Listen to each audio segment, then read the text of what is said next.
বিষ্ণু বলেছেন এই আল হাইয়ুল কাইয়ুম এটা হচ্ছে ইসমে আজম। এটা কি? যে ইসমে আজম দিয়ে দোয়া করলে আল্লাহ দোয়া কবুল করে, আল্লাহর কাছে কিছু চাইলে আল্লাহ দেয়। এক সাহাবী দোয়া করতেছে ইয়া হাইয়ু ইয়া কাইয়ুম, বিশ্বনবী বলে এই সাহাবী তো ইসমে আজম দিয়ে দোয়া করতেছে। তাহলে দোয়ার সময় বলবেন ইয়া হাইয়ু ইয়া কাইয়ুম, পারবেন? বলেন ইয়া হাইয়ু ইয়া কাইয়ুম, আল্লাহর এই দুটো নাম ধরে ধরে আল্লাহরে ডাকবেন, তাইলে ওই দোয়া কবুল। পারা যাবে?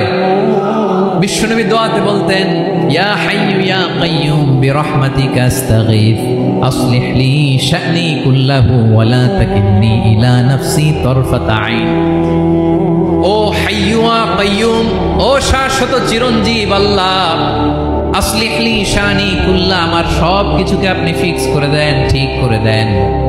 এক পলকের জন্য, এক চোখের পলকের জন্য আমার কোনো কাজ আপনি আমার উপর ছেড়ে দিয়েন না, সব কাজ আমি আপনার কাছে সুপর্দ করে দিলাম। সুবহানাল্লাহ পড়েন।